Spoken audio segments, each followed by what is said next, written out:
મહાનગરપાલિકાની બેદરકારીથી જીવ જોખમમાં. કુંભારવાડા સ્મશાન પાસે મરણ માર્ગ જેવો ખાડો.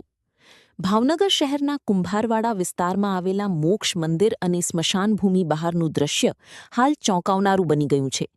મહાનગરપાલિકા દ્વારા ડ્રેનેજ લાઇન માટે ખોદવામાં આવેલો વિશાળ ખાડો હવે લોકો માટે જીવલેણ સાબિત થવાની કગાર પર છે.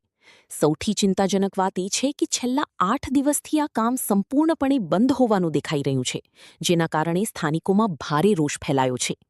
સ્મશાન જેવું સંવેદનશીલ સ્થળ જ્યાં રોજિંદા લોકો અંતિમ વિધિ માટે આવે છે, ત્યાં જ આ પ્રકારની બેદરકારી અસહ્ય બની ગઈ છે. મૃતદેહ લાવતા પરિવારજનોને ભારે મુશ્કેલીનો સામનો કરવો પડી રહ્યો છે. શોકમાં ગરકાવ પરિવાર માટે આ માર્ગ મરણ માર્ગ બની રહ્યું છે, જ્યાં એક તરફ દુઃખ અને બીજી તરફ જોખમનો સામનો કરવો પડે છે. દિવસ દરમિયાન મોક્ષ મંદિર ખાતે દર્શનાર્થીઓની પણ અવરજવર રહી છે, પરંતુ ખાડાના કારણે રસ્તો સંકુચિત, ઊંડો અને જોખમી બની ગયો છે. વાહનો પસાર કરવામાં મુશ્કેલી ઊભી થઈ રહી છે, જ્યારે પગપાળા જતા લોકો માટે પણ દરેક પગલું જોખમભર્યું બની ગયું છે. ખાસ કરીને વૃદ્ધો અને બાળકો માટે આ પરિસ્થિતિ અત્યંત ભયજનક બની ગઈ છે. આ ખાડાની આસપાસ કોઈપણ પ્રકારનું બેરિકેડ, ચેતવણી બોર્ડ કે રેડિયમ પાટીને લગાવવામાં નહીં આવતા રાત્રિના સમયે જોખમ અનેક ગણું વધી જાય છે. અંધારામાં ખાડો નજરે ન પડતા કોઈપણ ક્ષણે ગંભીર અકસ્માત સર્જાઈ શકે છે.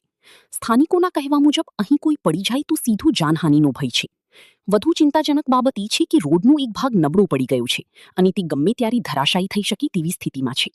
આવી સ્થિતિમાં જો મોટું વાહન પસાર થાય તો વધુ નુકસાન થવાની શક્યતા નકારી શકાય નહીં.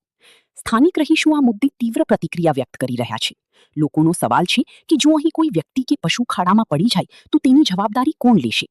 મહાનગરપાલિકાની આ ગંભીર બેદરકારી સામે તાત્કાલિક પગલાં લેવાની માંગ ઉઠી રહી છે. રહીશો અને સમાજના આગેવાનો દ્વારા માંગ કરવામાં આવી છે કે તાત્કાલિક કામ પૂર્ણ કરવામાં આવે, યોગ્ય બેરિકેટિંગ અને ચેતવણી બોર્ડ લગાવવામાં આવે, તેમજ માર્ગને સુરક્ષિત બનાવવામાં આવે, જેથી કોઈ અનિચ્છનીય ઘટના બનતા અટકાવી શકાય.